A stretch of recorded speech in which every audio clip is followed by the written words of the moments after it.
A bunch of chickens fell off a truck, a bunch of beer fell out of a truck, and congrats, Oakland, you're this country's worst city to drive in. Hey, I'm Greg Ott, and we've got all these weird and interesting news stories coming your way right now on your daily news refresh. Before we buckle in, give us a hot subscribe and a like to get more stuff like this in your YouTube feed each and every day. Thanks. So let's start with some chickens in New York. I could not believe that's the first thing that we saw on the way to school. Couple hundred chickens there, across the street. That's a mom in Brooklyn who came across an unusual sidewalk find in the Dumbo neighborhood on Monday. Crates upon crates of chickens. Oh, stinky. Where are all these from? What is this color?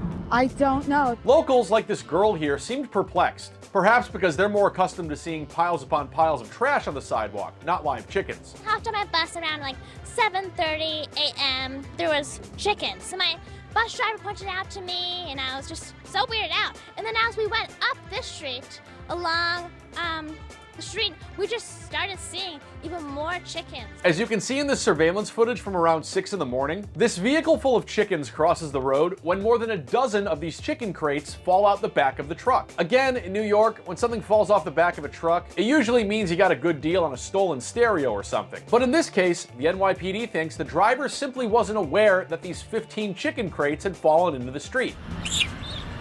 There's a couple free ones just walking around the sidewalk, and no one knows where they came from. Hours after this went down, the owner ultimately came back to the scene to retrieve the loose birds, much to the surprise of our schoolgirl here. When I was coming back on my bus today, my bus driver even was wondering if we were going to see them again. It was just such a mystery today. One place you're likely to see chicken is an American dinner plate. The latest data from the U.S. Department of Agriculture observes that since 1980, chicken availability per person has more than doubled, as it's the meat with the most overwhelming availability for consumption in the U.S. During this year's Super Bowl alone, the National Chicken Council claimed Americans were on track to eat 1.45 billion chicken wings, a task they say would take a single man eating 50 wings daily nearly 80,000 years to complete. That's about 8 times as long as that giant clock Jeff Bezos is building into some mountain out in West Texas is supposed to last. Anyway, if you happen to find a loose chicken on a Brooklyn street, please don't eat it.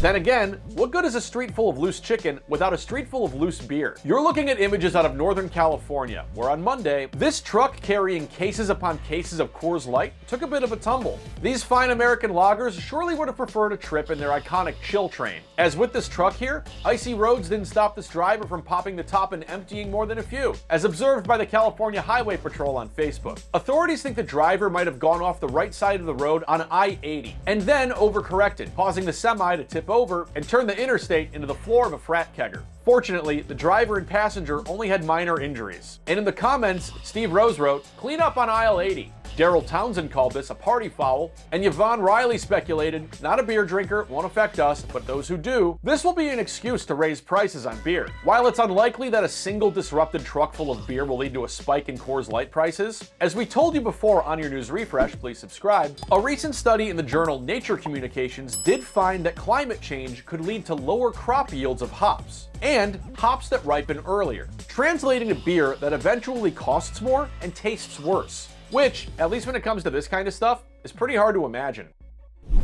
Of course, something that's easy to imagine is the concept of a poor Californian driving experience. And that's not just throwing shade on Los Angeles, a never-ending and never-moving series of highways masquerading as a city. Forbes Advisor recently dropped its list of the worst cities to drive in the US, using a 100-point scale to assess data from 47 major metro areas. This study took into account all kinds of factors that gently explain some of that road rage simmering out there. The number of hours you've lost in traffic, the number of fatal car accidents and car thefts, the average price of gas, even the number of parking lots, EV charging stations, and car washes. And coming in with a perfect 100 out of 100 score is Oakland, California. Perfect meaning Oakland has the absolute worst driving experience in the country due to its high gas prices, deadly crashes, long commute times, and so on. Oakland was followed by Miami, Florida at number 2, and San Francisco, California at number 3. LA actually ranked as the 11th worst, which fared better than its big city counterparts. Like Chicago at number 7, thanks in part to drivers spending the highest amount of time in traffic across our fair nation, and New York City at number 6, which ranks as the absolute worst for the overall cost of car ownership. Forbes cites Department of Transportation data that found travel on highways and streets went up 2.1% in 2023 to a record-setting 3.3 trillion miles. That's a lot of podcasts.